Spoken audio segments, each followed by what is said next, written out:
pruning pada tanaman padi, gak bahaya tak? Tanaman padi jika dilaksanakan pruning di tepat waktu dengan petunjuk yang tepat, maka dia juga akan mendapatkan hasil yang maksimal. Halo, selamat datang, selamat bergabung kembali bersama Rio Rimba. Di sini kali ini kita akan membahas tentang pruning pada tanaman padi. Pruning pada tanaman padi ini biasanya dilakukan oleh orang-orang yang sudah melakukan pertanian semi modern. Banyak dilakukan oleh petani-petani Thailand, Cina, dan Vietnam. Di tanah air kita, pruning pada tanaman padi ini menjadi barang yang tabu dan masih banyak pro dan kontra. Secara teori, maka kita akan bahas bagaimana dampak baik dan bagusnya dan kenapa toh tanaman padi harus dipruning. Stay tune, selalu ikuti, dan jangan lupa untuk subscribe atau bagikan agar pengetahuan ini, ilmu bermanfaat ini bisa menjangkau teman-teman tani yang lainnya. Yang pertama yang perlu kita bahas yaitu harus mengartikan apa itu pruning itu sendiri.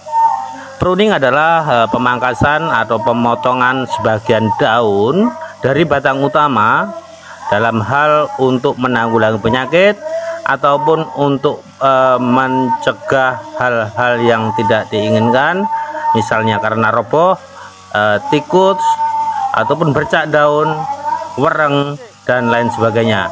Di sisi lain, pruning juga akan berdampak pada hasil produksi jika dipahami seperti di pertanian Thailand dan lain sebagainya. Walaupun tidak ada penyakit, maka pruning adalah hal wajib harus dilakukan. Kenapa harus dilakukan?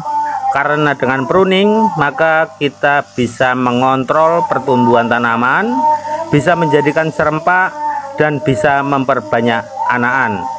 Secara teori seperti yang kita pahami, di masa vegetatif tanaman kita akan memacu pertumbuhannya. Seiring waktu maka kadar nitrogen juga akan tinggi, maka akan mengakibatkan tanaman kita rentan terkena penyakit ya, seperti kresek, jamur, dan berbagai penyakit lainnya. Makanya pruning yang paling tepat dilakukan ketika masa vegetatif ya, yaitu diperkirakan di umur antara 20 sampai 25 hari menjelang pupuk kedua.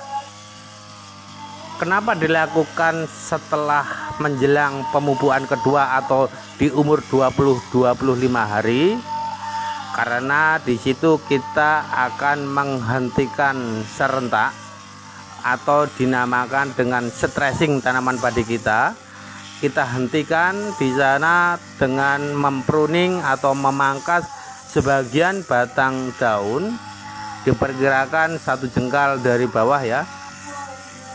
Lalu setelah pruning selesai, maka kita akan tabur dengan pemupukan kedua dengan dosis yang disesuaikan dengan lahan masing-masing.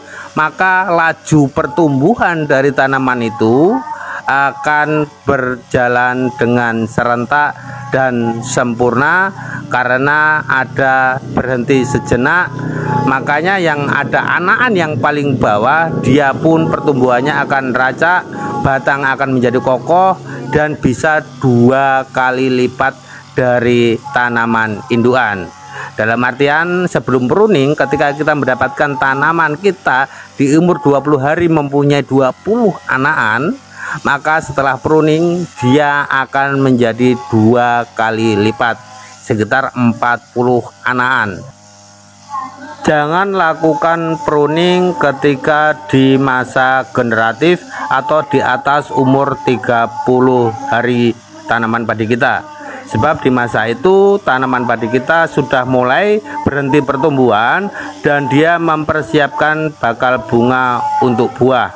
Maka ketika di periode masa generatif ini jika kita melakukan pruning, maka hal yang tidak kita inginkan itu akan terjadi, seperti halnya bahwa nanti akan tumbuh setelah jebrul, maka dia akan seperti padi singgang yaitu ulainya sedikit, pendek, dan lain sebagainya, sebab masa generatifnya sudah mulai berjalan, pertumbuhannya terhenti. Apa keuntungan-keuntungan kita melakukan pruning pada tanaman padi? Yang pertama, kita akan mendapatkan tanaman padi kita serentak dan kompak, pertumbuhan padi kita sehat, anakan banyak, batang kokoh, terhindar dari segala penyakit seperti jamur, dan terhindar atau mengurangi dampak serangan dari hama tikus. Jika kita lakukan pruning di tepat waktu di masa-masa vegetatif ketika tanaman padi masih dalam pertumbuhan. Tetapi jika kita melakukan pruning pada masa generatif, di masa tanaman padi kita sedang mempersiapkan bakal bunga dan berhenti beranak, maka tanaman padi kita akan menjadi kerdil, tidak berkembang pada anakan, sing pertumbuhan buah akan seperti tanaman padi singgang. Apakah sedulur tani semua berani mencoba? Sebuah inovasi pertanian itu dibutuhkan dengan praktek. Saya sudah melakukannya untuk giliran Anda untuk mendapatkan hasil pertanian yang maksimal. Saatnya petani berdaulat.